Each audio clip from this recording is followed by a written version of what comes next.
Yan lang, pili tayo. Ay, nako guys. Ayan na guys. Ito pala siya guys. Lagayan ng sabon. Para hindi nakatiwangwang na open. Tapos, ito naman. Ayan. Napapabudol ako kasi yung sabon namin. Meron siyang free na adhesive.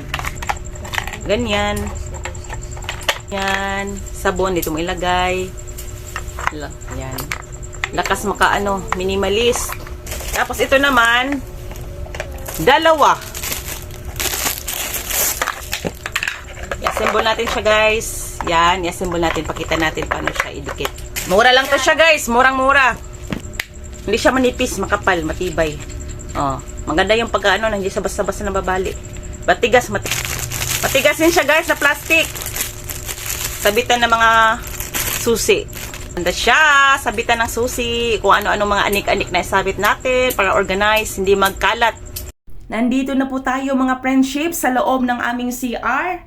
Tingnan nyo naman, napakaluma na ng lagayan ng ating sabon. Kailangan na natin i-let go o palitan ng bago and napakadikit ng ating adhesive na luma. Kailangan natin siyang punasan, make sure na malinis and tuyong-tuyo bago idikit ang adhesive. Ito po yung ating old, kailangan nang i-let go. Ayan. Kailangan na lagyan natin ng pampatibay. Make sure na matibay. Ayan. Kapa-kapain. And ito yung itsura niya mga momshies, mga friendships. Ayan. Pagkapa ko pa lang, talagang makapal na klase ang material ng plastic. Hindi siya manipis. Matigas siya na klase na plastic. And tingnan nyo naman, kailangan nyong i-make sure na balanse, pantay ang paglalagay. Nilagay ko na mga momshies, mga friendships, ang adhesive para masite-site ko. Para pantay talaga. Ganyan. Tapos, tinanggal ko siya mga friendships para i-make sure nakapit ang ating adhesive. Ayan, matibay. Ayan. Ganyan. Then, binalik ko uli ang ating lagay ng sabon. Ganyan. Ang ganda ng outcome. Wow! Grabe, ang ganda. Ilagay na natin mga friendships ang ating sabon sa katawan, sabon sa kamay, and sabon sa wet po.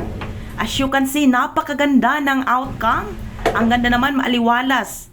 Perfect. And next tayo sa ating lagayan ng susi para hindi magkalat ang ating susi and hindi mawala.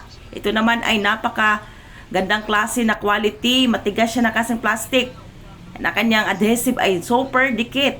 Make sure na dry bago natin idikit sa wall or saan natin siya idikit. Ayan.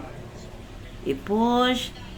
And ito siya, meron siyang 6 na sa pagsabitan. Kaya sulit na sulit ang ating kwarta. Yan. Kwarta talaga. Ayan mga momshies. Isabit na natin ang ating mga susi. Ayan, susi ng bahay, lahat ng klaseng susi.